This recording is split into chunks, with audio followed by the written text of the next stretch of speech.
एक हफ्ते पहले की बात है।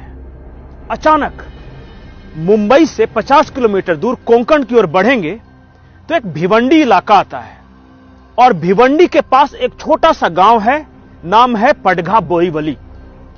उस गांव में 90% मुस्लिम आबादी रहती है।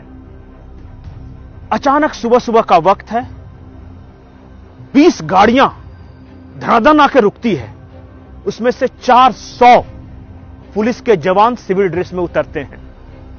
पूरे गांव की छापेमारी शुरू होती है और उन पुलिस जवानों के साथ एनआईए के अधिकारी हैं। और जब छापेमारी चलने लगी तो उस गांव से क्या निकलता है? पैलेस्टीन का झंडा, इजराइल का झंडा जो कि जलाने के लिए रखा था, हार्ड डिस्क, ड्रोन, 40 ड्रोन निकले हैं। 38 लाख रुपए एक उस शख्स के यहां जिसके घर खाने को बांधे हैं। कई आपत्तिजनक सामग्रियां, आईएसआईएस कैसे ट्रेनिंग देता है इसका एक पूरा पैटर्न चार्ट, यह सब कुछ उस गांव से निकला है जिस गांव के बारे में आसपास के लोगों को भी खबर नहीं था कि वो क्या चल रहा है वहां। और पता है, अगर आप शॉक्ड हैं, अगर आपको यह खबर आश्चर्यजनक लग रही है तो एक और बड़े झटके के लिए तैयार हो जाइए। उस गांव में, मुंबई में 40 जगहों पर ड्रोन अटैक करने के लिए ट्रेनिंग दी जा रही थी, पूरी प्लानिंग की गई थी।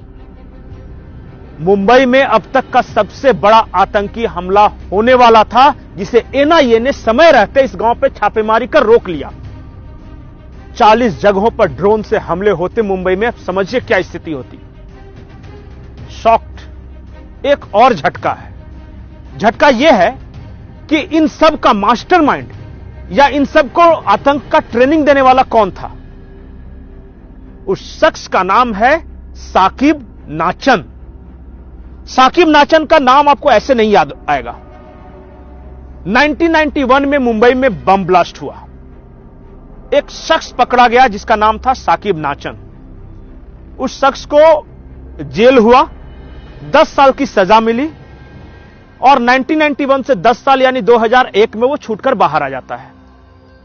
2002 में मुंबई में फिर से ट्रेन में ब्लास्ट होते हैं। मुलुंड में ब्लास्ट हुआ था और भी बोरीवली में ब्लास्ट हुआ था।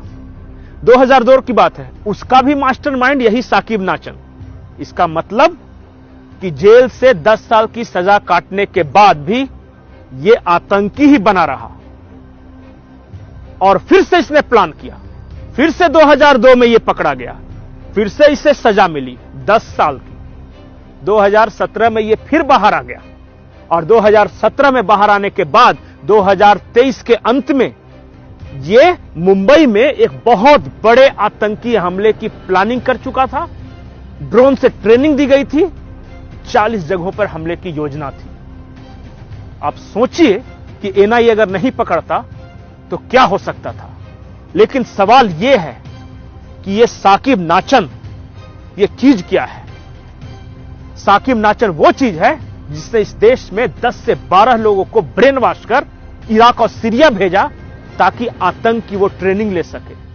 साकिब नाचन वो शख्स है जिसने इस देश में, भारत के अंदर आईएसआईएस का एक्सटेंडेड राजधानी बनाने की साजिश रची। एक गांव को राजधानी बना भी लिया, आतंक की राजधानी।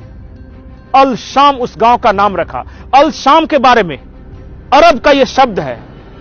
अल शाम का मतलब यह है कि जो अगर अंग्रेजी में कहें तो लातविया, यानी कि 4-5 देश हैं, वो एग्जैक्ट टर्म नहीं आ रहा है, इल से है। आईएसआईएस का पूरा नाम भी पहले आईएसआईएल था, जो लास्ट में इल जो शब्द है वो वही शब्द है अल शाम का। इसका मतलब यह होता है कि सीरिया, जॉर्डन, फिलिस्तीन, तुर्की और कतर को मिलाकर हम खलीफा का राज्य बनाए। वो खलीफा राज्य बनाने की कोशिश में था, इसलिए इस गांव का नाम अल शाम रखा था। अल शाम ये गांव रहेगा, खलीफा के अंडर रहेगा, भारत के महाराष्ट्र के कोंकण का एक गांव। ये है अल सचान। लेकिन अब एक बड़ा सवाल है। बड़ा सवाल यह है कि once a terrorist always a terrorist.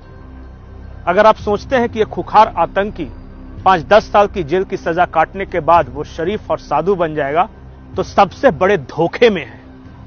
अल सचान का उदाहरण है, 1991 बम ब्लास्ट में पकड़ा गया, 2001 में छूट गया, फिर 2002 में बम ब्लास्ट करता है, फिर छूट जाता है 2017 में, फिर मुंबई बम ब्लास्ट की प्लानिंग करता है।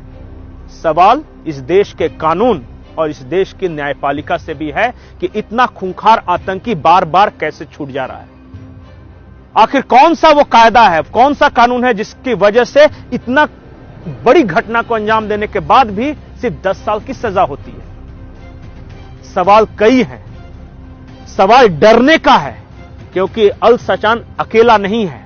जो एनआईए ने जानकारी दी है उसके अनुसार 10 लोग ऐसे हैं जो कि अल सचान के पैटर्न पे काम कर रहे हैं, देश के अलग अलग हिस्सों में हैं, और इसी वजह से 40 जगहों पे छापेमारी हुई थी एनआईए की 1 हफ्ते पहले। जाकिर नाइक के भाषणों से ये लोग प्रेरणा लेते हैं। ये लोग बम बनाने में एक्सपर्ट हैं, ये लोग ट्रेनिंग देने में एक्सपर्ट हैं, ये लोग ब्रेन वॉश करने में एक्सपर्ट हैं। अगर फिर भी आपको लगता है कि इस देश का कानून नहीं बदलना चाहिए, ये जो ढर रहा है वही चलना चाहिए, न्यायपालिका ऐसे ही खूंखार आतंकियों को 10-10 साल पे छोड़ती रहे, तो फिर तो इस देश का भगवान ही मालिक है। नमस्कार।